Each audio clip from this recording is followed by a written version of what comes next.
You just want me to clear the way for all the bugs.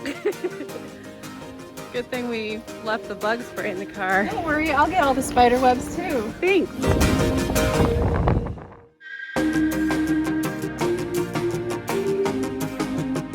Hey guys, I'm here on the coast of Oregon. It is just absolutely stunning here, and I'm on visual overload for sure.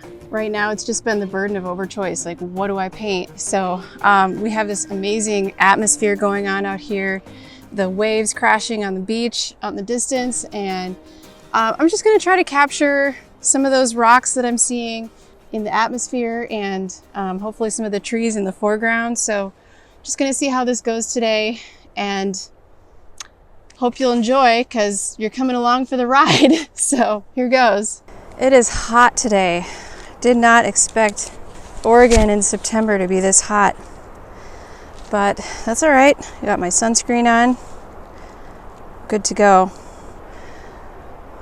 I'm gonna end up changing the composition I'm seeing in front of me a little bit just to make it work for this 8x8 canvas, because everything is sort of just straightforward, laid out, all somewhat horizontal in the distance. And I'm going to try to add some more interesting diagonals just to see what I can do with that. Actually, I already think I want to move that shape over to about there. See, already changing my mind. This is how I am when I landscape paint. I'm very indecisive, and that's something I'm trying to work on. Even just when it comes down to like picking a spot, that to me is the hardest part, especially when it's this beautiful out there. You know, it's I just can't get over it. We don't get this kind of atmosphere in Colorado. And this is the middle of the day. You know, I'm painting out here. It's about 11 in the morning. My sister and I are on this trip together, and wanted to make it very specifically a painting trip, but we've had such a hard time deciding on a spot to set up because everything is beautiful. Everywhere you look, there's a painting or a million paintings. So how do you choose? So finally we were just like, okay, we're gonna get out of our car, we're gonna hike a little ways, and we're just gonna set up no matter what, because this was like our 10th stop this morning along the coastline. We're at the Samuel Boardman Scenic Drive area, so in the southern part of Oregon, and we're just going to make our way up the coast over the next few days, painting as we go. But at some point you just got to stop and commit and say, all right, no more, this is where we're setting up. So that's what we did.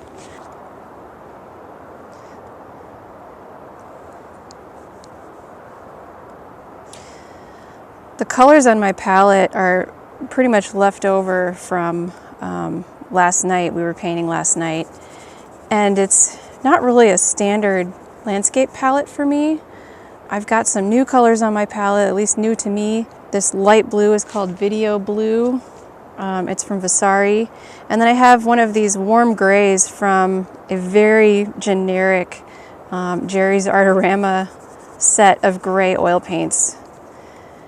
And those are just fun cheat colors for me. So instead of having to pre-mix my grays, I can just pull something from that set, and usually that'll do the trick. But today I just have that warm gray on my palette, and then of course next to that is phthalo green. I have ultramarine blue, I have green gold, warm light yellow, cad yellow pale. This is radiant magenta here. Not sure how much I'll be using that, but sometimes it's nice to add some warms to my background shapes, especially at sunset or sunrise.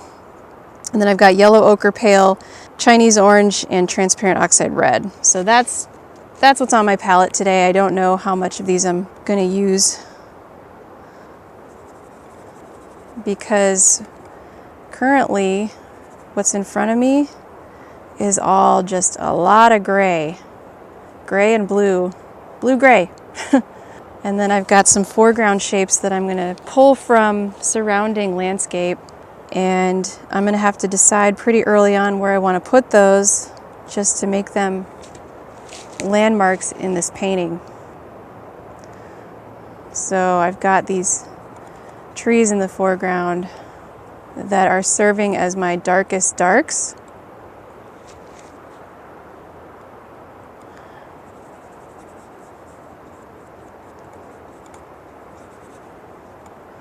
And I want to make sure I have those placed right away, just to help me key my painting for the value. So I know how light or dark to go with all that gorgeous stuff in the background.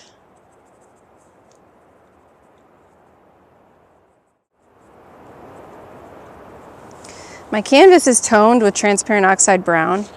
Probably looks really hot on camera, but it's just a thin wash of transparent oxide brown that's been dried. So it's a dried tone.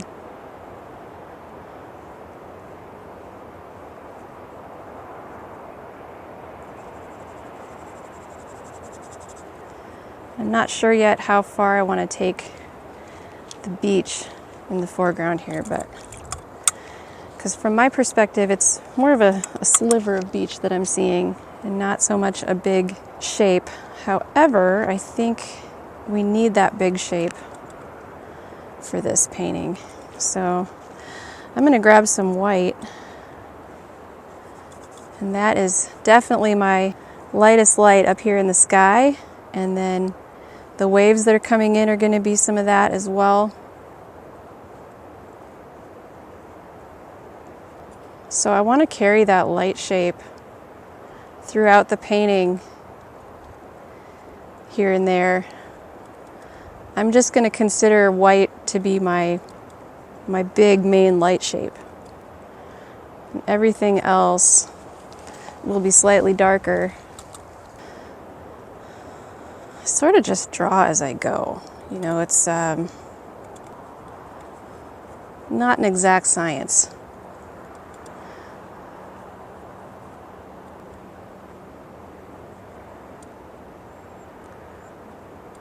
So I started with that middle value gray, not really sure how that was going to look against this bright white. So now that I'm putting the white in there, I'm thinking that the gray could be just a tad lighter to go off into space a little bit more.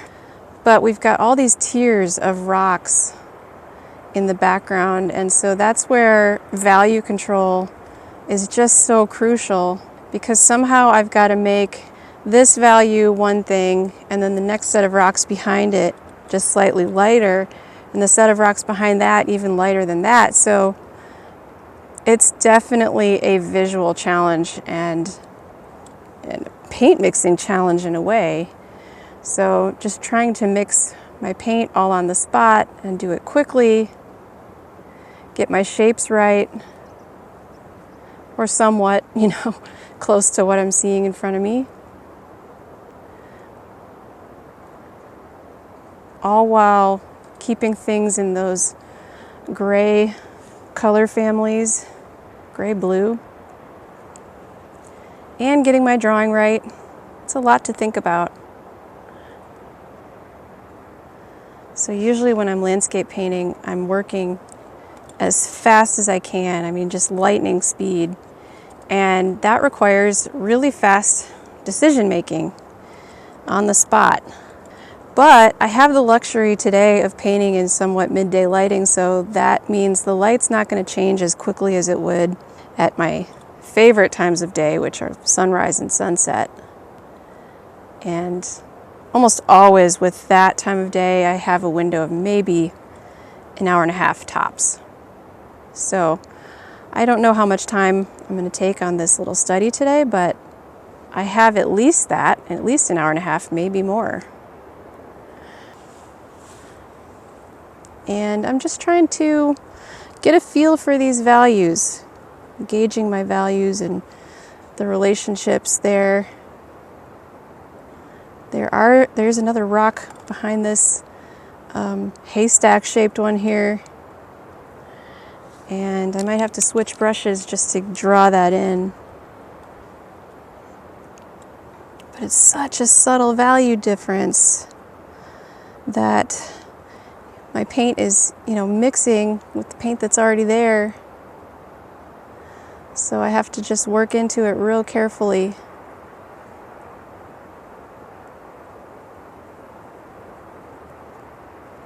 That's pretty good.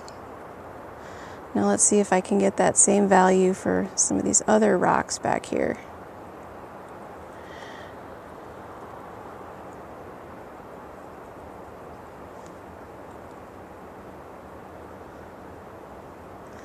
Strange shapes.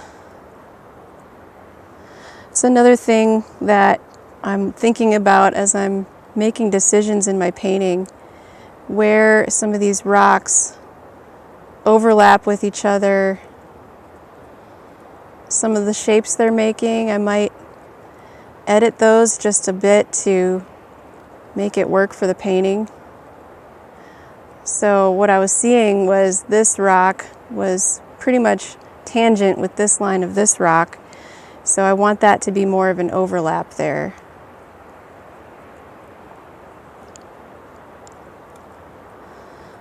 I find with landscape painting, it's not as straightforward as portraits, which are what I'm so comfortable with, because you really do have to make a lot of on-the-spot kind of decisions about composition, shape, placement of those shapes and their relationships to each other. It's just a lot of moving things around sometimes. And with a portrait, it's so straightforward. You're like, okay, there's a person sitting in front of me. I'm going to paint this person. But a landscape, something totally different. There is some blue in that water back there. But the question is, how much of that do I put in? Because I want to make this blue. Nope, it's not that blue. I want to make this foreground ocean here more obvious in color than the blues in the background. So it's another very, very subtle shift that I'm going to try to pull off.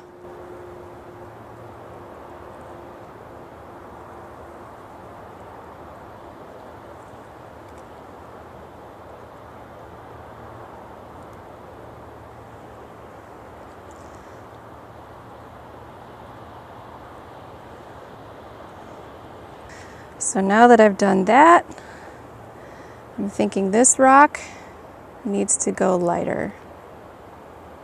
It's still darker than those other rocks that I put in, but not as dark as these larger rocks in the foreground. But now that I have some wet paint on the canvas, I can work into it and subtly shift a value lighter or darker as I need to, and also shift the shape. You can see I'm kind of redrawing it as I go.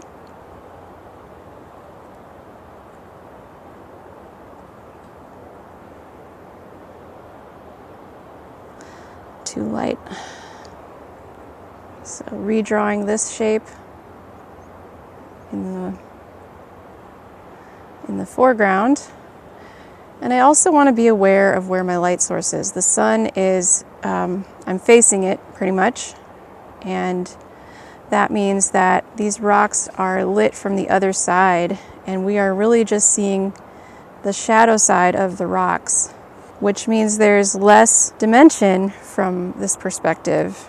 And it's really not so much about details in the rocks as it is about their overall shape and their relationship to each other within the composition. So different priorities depending on where you're standing in the sun.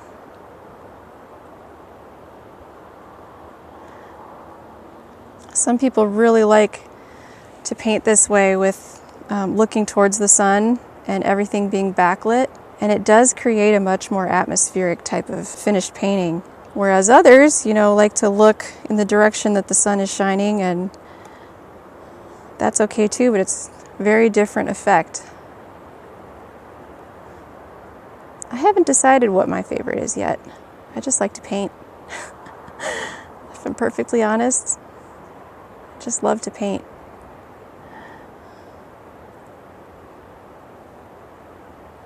And plein air painting is still very much an exploration for me. I'm learning as I go.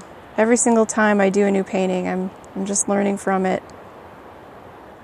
Especially as an inland kind of girl. I grew up in the Midwest. We didn't have oceans. We didn't have these waves or these massive rocks like this. We didn't have this kind of lighting. So I'm still considering myself just a beginner when it comes to painting the coast. And it's like when you meet somebody, you're getting to know them over time, and it just takes time. And that's how I feel about painting this landscape. I've been introduced and I love it. I'm infatuated actually, but I'm still just coming to gradually understand it.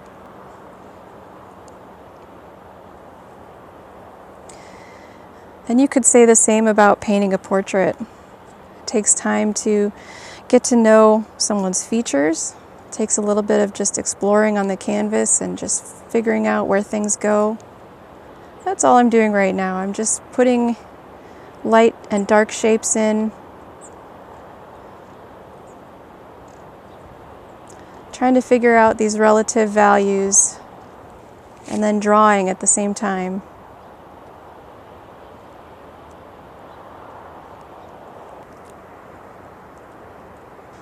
So this major rock shape here that we started with, I want to just clean up that edge a little bit. It definitely stands out, and it's a sharper edge, although that sort of blends in with the edge of this rock here, so that could be a nice lost edge. These rocks too, I saw myself putting in too much detail there, so I want to knock that down. And then connect these shapes here.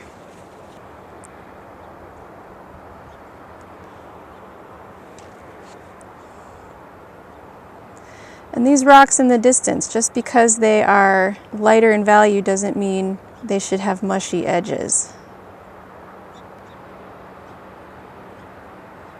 It can definitely be a struggle when your paint is wet.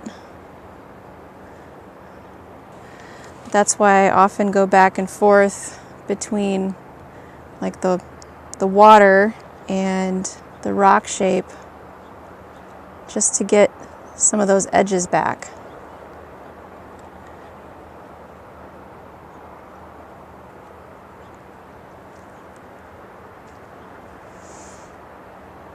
And that usually requires pretty clean color on your brush. You can see I'm fighting with it a little bit. Boy, looking off to the distance, the ocean just disappears. I can barely make out that horizon line. It's there, but it's a lost edge.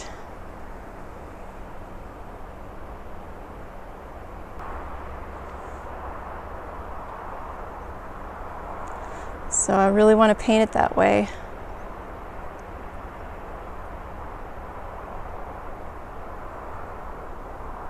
Capture that haze. And of course the ocean waves that surround those rock shapes. Pure white, really.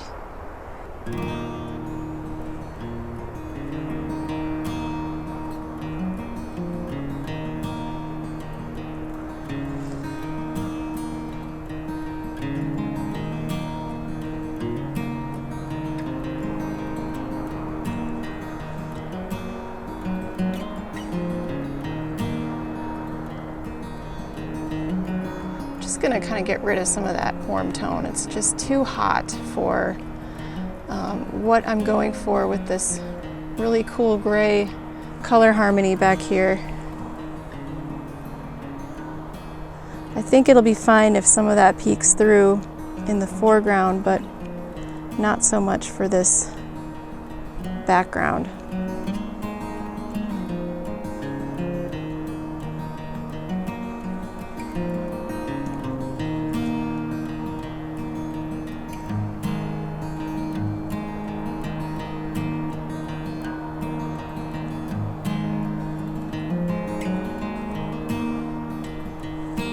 All right, looking at my palette, there's just all this gray on here. So it's kind of a matter of allowing for subtle shifts in the grays so that you can see some of the local color, but it still looks like it's off in the distance.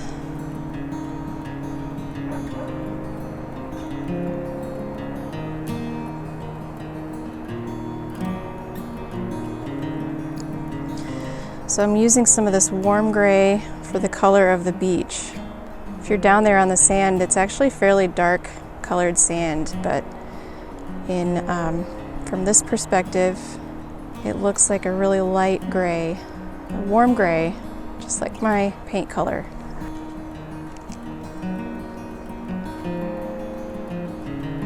It's starting to clear up a little bit out here. Not quite as hazy. Starting to see more dimension on the cliff sides. So it'll be up to me later to decide, how much of this detail do I put in there, because I kind of like it as a flatter looking shape. It's more consistent with the reason I chose this spot in the first place, which was just kind of that atmosphere on the rocks. But it's also kind of neat to see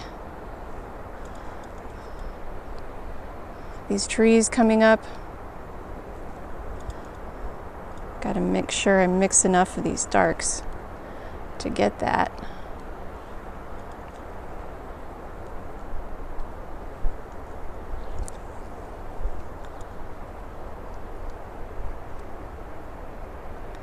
It's so stunning out here.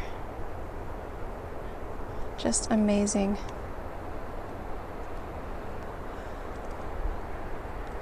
Just using that little sharp corner of my square brush, or my flat brush, to get some points indicating evergreens on this hillside here. But I want to make sure they're not all too much the same.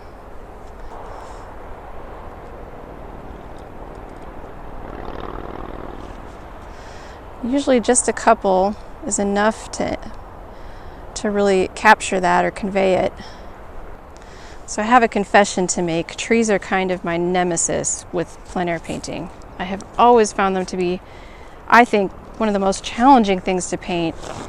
And it doesn't matter what kind of tree it is. It could be an oak tree or a maple tree, or it could be aspens, it could be these pine trees that are out here. Doesn't matter. I think there's something about the leaves and the branches and just how infinite they feel to me that makes it like a puzzle that I have to somehow solve every time. I'm getting better, but they are still a source of great frustration and confusion for me. So, if any of you have advice, let me know. I remember watching Bob Ross paint them with the fan brush, and within just a couple of strokes, there it was, a pine tree. But I don't typically have a fan brush in my arsenal of paint brushes, and I also don't rely on brushes as much to get texture that way, or at least the shape of a brush for that. It's mostly how I direct my brush stroke that I convey texture, and not the brush itself. But all that to say, he wasn't wrong. I just don't do it that way, and I'm still trying to figure out my own kind of special mark making for shapes like trees and rocks. And I think, that's part of the fun. It's like, how do you figure out your own special way of conveying something and making it look like what you're seeing, but make it look like you, for sure, the artist, are the one who painted it.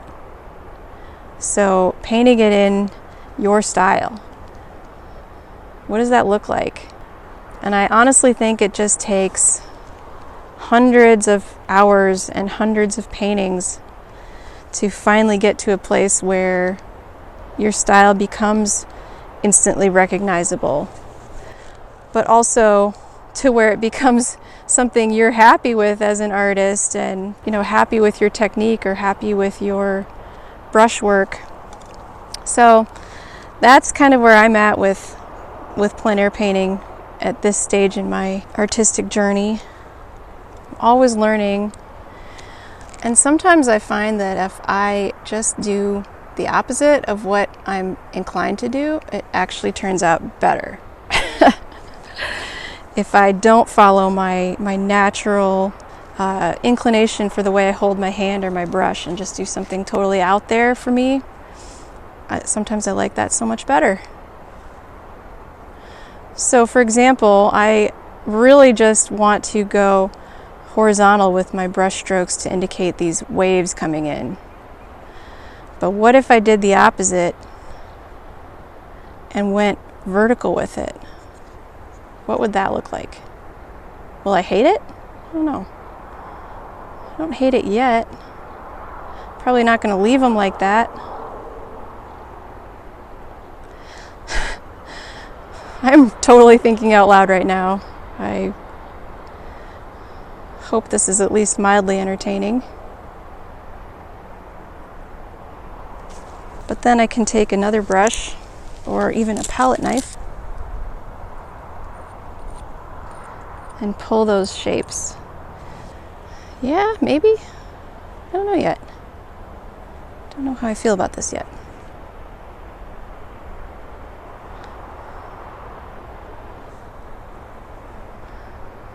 It's all an adventure.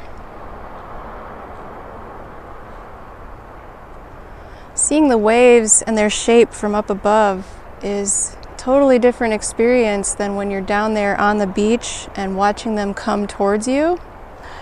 I like this perspective from up above because I can actually, to me, I can see their shape better.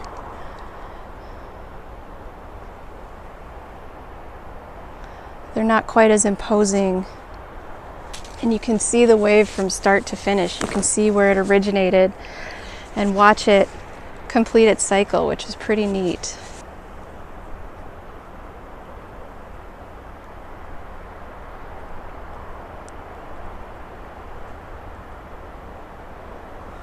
And then of course the way the sun catches on them, and the surf gets lighter as it nears the shoreline. So just little bits of blue poking through, not quite as many.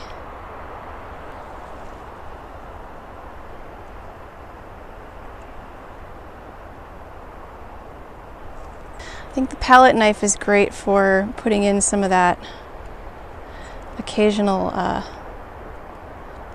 sparkle on the ocean.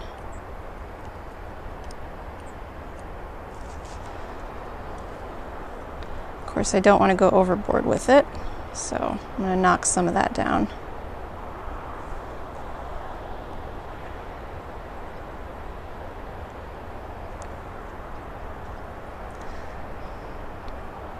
But it really does help create that effect.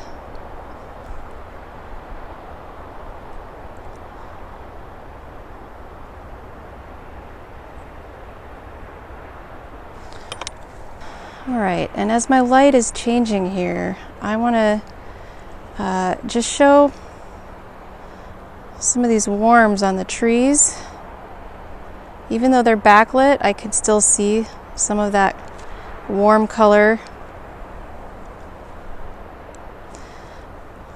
but it's kind of a grayed down green, yellow green, so I want to make sure that I don't have too much highly pigmented green in there, otherwise it's going to look artificial and not that earthy, natural looking green. So if I just paint in the lights as almost one single shape, I can add detail into that from the darks in the trees.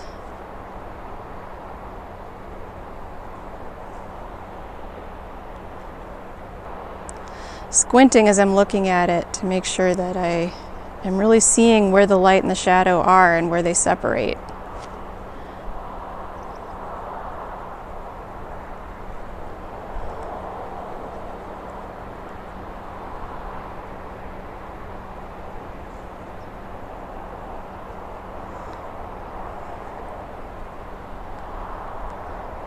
So then the question becomes, compositionally, I've got, on this side of the painting, I've got a third here, a third here, and a third here. So I want to make sure that those are not all identical. I think I'm going to make the foreground smaller. So that means bringing that ocean water down further. But that's actually a great opportunity for me to get darker with my blues, because they are coming forward in space, and so I can see that color intensity that much better as it comes towards me. And naturally a darker value. I might even decide to bring it down even further.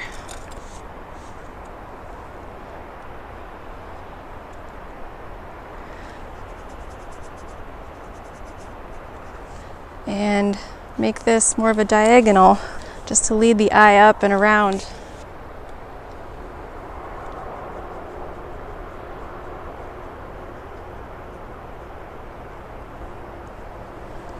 Take some of that beach.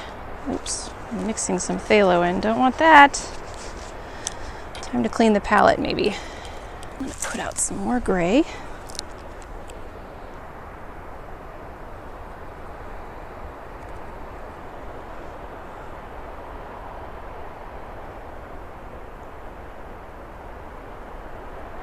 And continue that over to this side of the tree.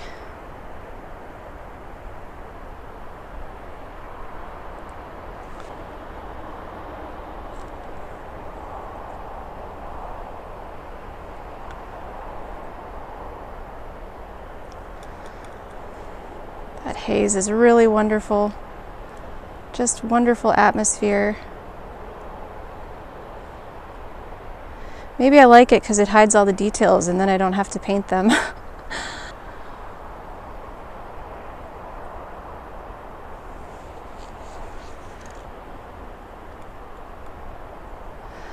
You'll notice I'm painting this tree by painting everything up to it.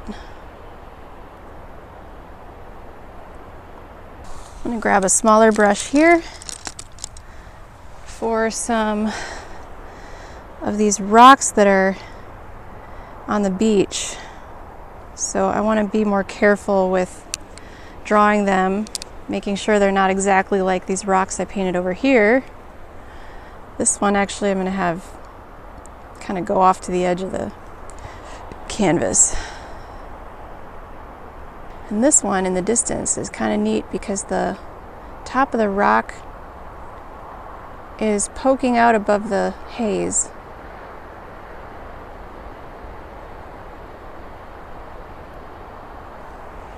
Sky is one of those things that if I have to clean it up in the studio later, I can. Especially if it's a clear sky and there's no clouds. I like to get the value in just so I have an idea of where I'm going with the painting, but then like if there's still space around the edges, that's no problem. That's something I can just finish off in the studio because I don't need the scene for that. But I do need what's in front of me for everything else, just about.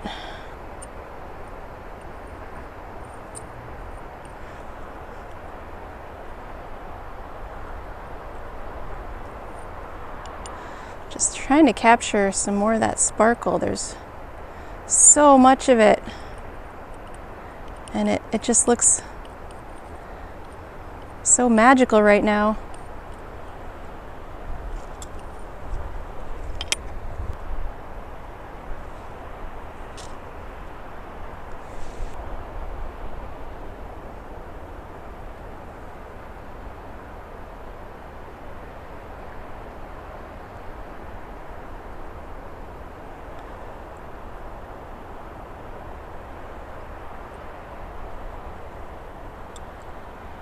This is usually a lot of trial and error when I'm painting water. Back and forth, push and pull. There's also that spot where the water reaches the beach and then pulls back, and it's always a little bit darker on that wet sand right at the edge.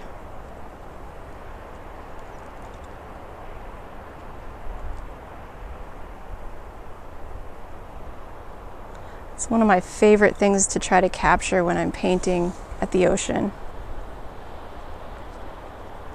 Something about that shoreline going through all of these changes and transitions thousands of times a day.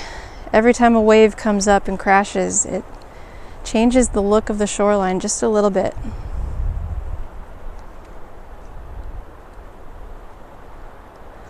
But back to those rocks. That's what I was gonna do. I was gonna paint some rocks here, and then I got distracted.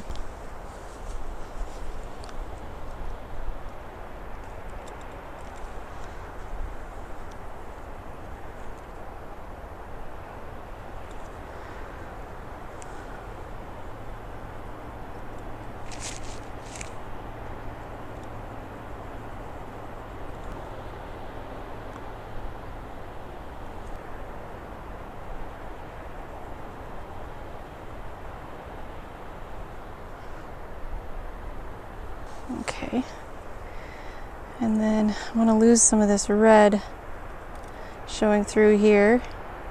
I liked how it looked at first, but now I'm not sure that it really works.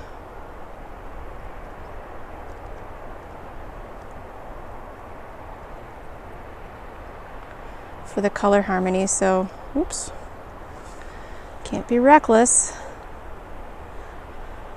Otherwise, sometimes you lose your good brushwork.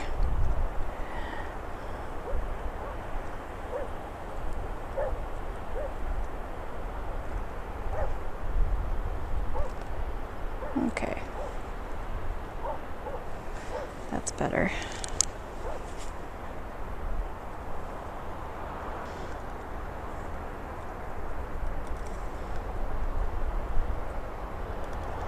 So to mix my grays, I mean, I have that warm gray that I'm kind of using for the sand, but generally I use ultramarine blue and an earth tone, which could be either burnt sienna or it could be transparent oxide brown, or in this case today I'm using transparent oxide red and white, and that's it. And that's really all I need to make a good gray. And the white can cool it down and lighten it. And if I want to darken it, I can just add more of the blue and or earth tone. And there's an infinite number of grays that you can mix just from those three colors. A dark blue, an earth tone, and white. So if you are trying to get out there for some landscape painting and you want a really limited palette,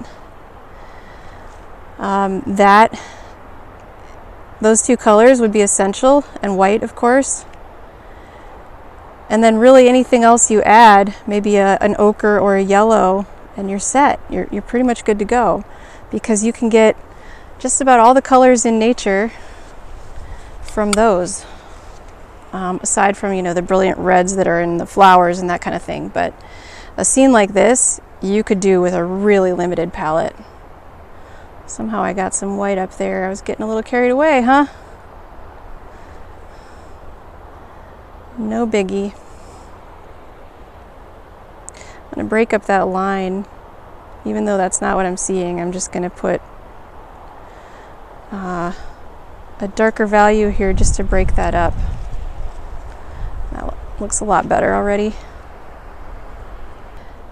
In landscape painting, I'm really looking for every section of the painting to be interesting in some way. No boring zones. There should be plenty of diversity in value and color, but it should still be strongly unified.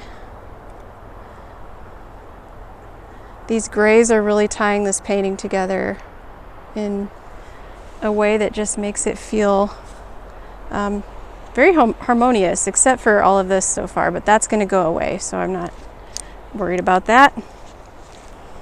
And now it's a matter of deciding what to do with the foreground. How am I going to resolve that? So I'm going to clean my my round brush here. I have this Bain Isocryl number 4, and it's a round synthetic. Pretty great for just about anything landscape. But it does a great job of covering the canvas quickly with paint. When I want to work fast, I can load a lot of paint on this brush. So I'm going to block in the shadow shapes of these trees. And I'm loading the paint on and making them really juicy. Because up until this point, I've been painting the background especially pretty thin. And I'm doing that on purpose because I want this painting to have a sense of space and atmosphere. So the thicker the paint is, the more it comes towards us. And my foreground will hopefully have some passages like that where the paint is just a lot more juicy and coming towards us in space. But just because something is in the foreground doesn't mean it needs to have a ton of detail. I'm going to repeat that. Just because something is in the foreground doesn't mean it has to have a ton of detail. If my focal point is out here, then this down here needs to be, it still needs to be painted with care and hopefully accuracy, but it does not need to be so detailed that it's distracting from this beautiful focal point area. And so that's why I'm not going to spend too much time looking into those shadows in the trees. I'm squinting, looking really quickly, and putting down a few marks.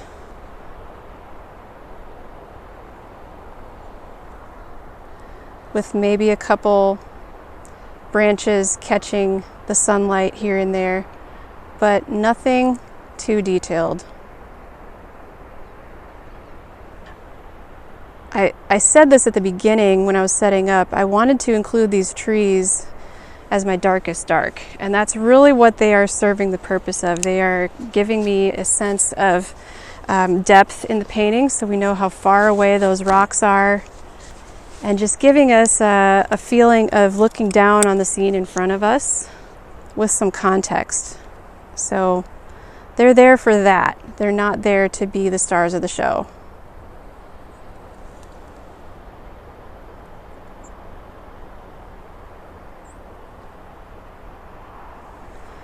Here in Oregon, it's all about those rocks.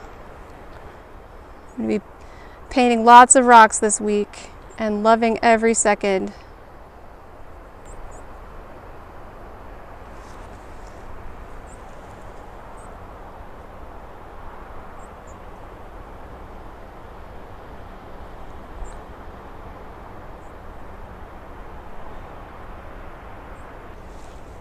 This is going to be a spot where I decide to just go real thick with the paint, so probably palette knife action.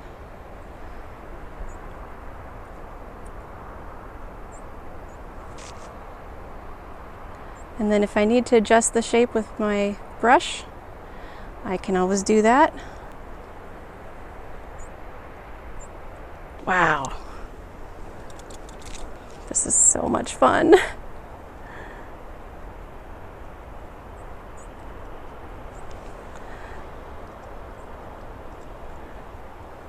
Just trying to be careful to study those shapes a little bit more closely so that I'm not just slapping paint on and hoping it looks like something.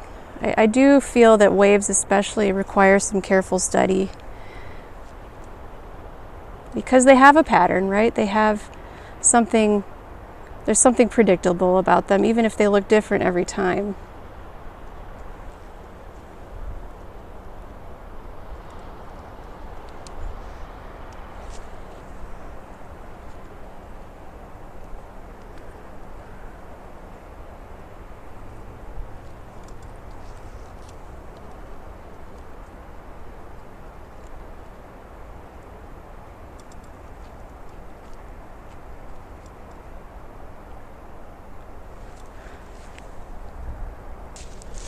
And if I don't like the shapes that I'm making, I can go back in with my ocean blue and just push them around until they're something I can be happy with. So here, for example, this looks a little sloppy to me. I'm just gonna clean that up.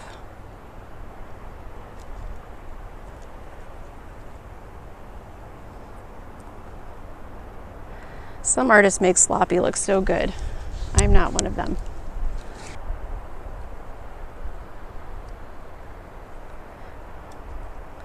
Just trying to resolve this foreground.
So I'm taking a palette knife for this foreground just to see if I can get some more interesting textures, because it feels a little too, I don't know, pastoral right now, if that's the right word. And I want to catch some of these dark shadows that are being cast by all the shrubbery and scrubby little plants that are up here. And that's going to require just a little bit more contrast. So I used the palette knife to throw some lightest lights up there to indicate some of that tan and reddish looking grass. And then again, my ultramarine blue and my transparent oxide red together make black, make my darkest dark. It can be warmer if I add more of the red and cooler if I add more of the blue. So I've been using a lot of ivory black in my palette as of late, but I just didn't put it out for this painting, and it turns out I didn't need it.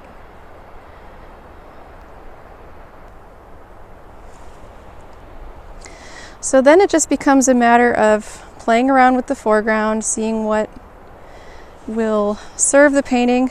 What I just did there is not going to serve the painting, so that's going away. But I'm always just playing around with it, and if I like it, I'll leave it.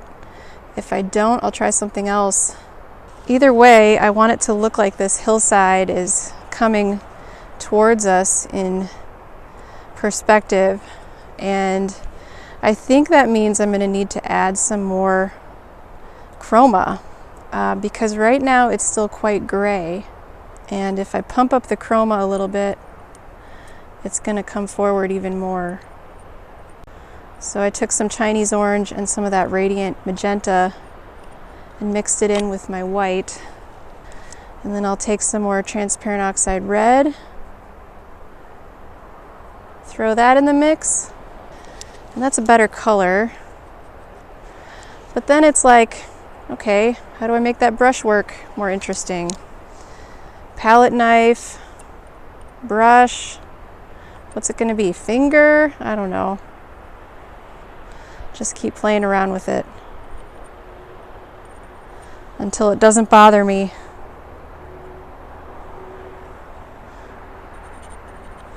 Or maybe just bothers me less. It's always going to be something, I suppose.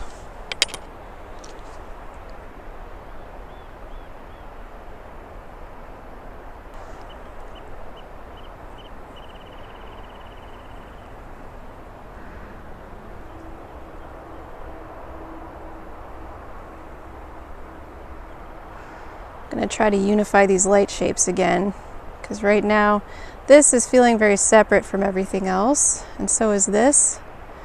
So perhaps what I can do is carry some of the light greens in the tree down into that and connect those shapes.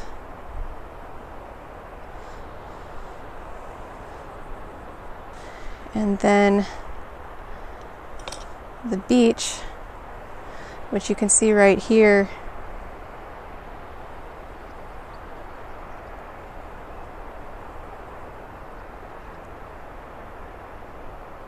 I'll just extend it a bit.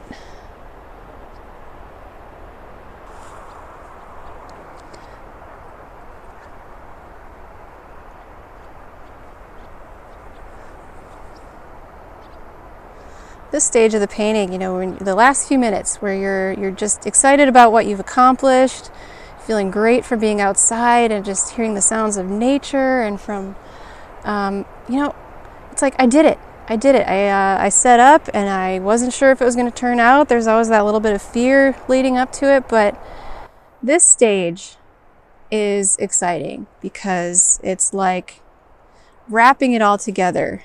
But it's also just as important, I think, as the start of the painting, when you're blocking in your design and you're trying to figure out how to fit this overwhelmingly beautiful scene onto an 8x8 canvas or whatever it is you're working on. And it's a lot of pressure, right? It's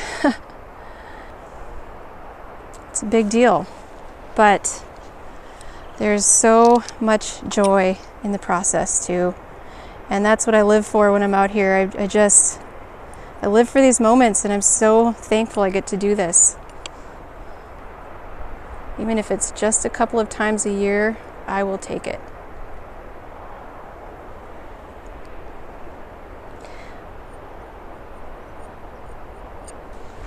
All right, so just a couple more little tweaks here.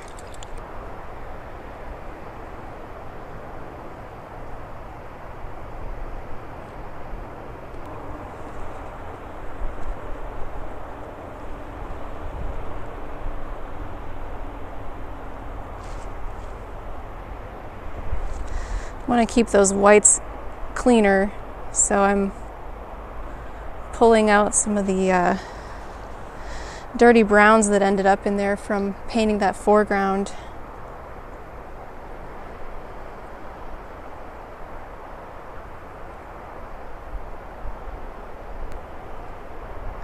And then there's some of that shoreline. It's like a thread. It's tying it all together, and you can follow it all the way around, up and around this edge that becomes the thread that holds the whole painting together.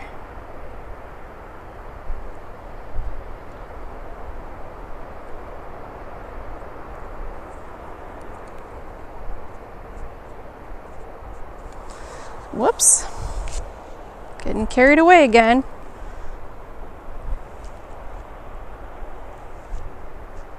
No worries. You know, I'm really pleased because the light has stayed very consistent. with this midday light.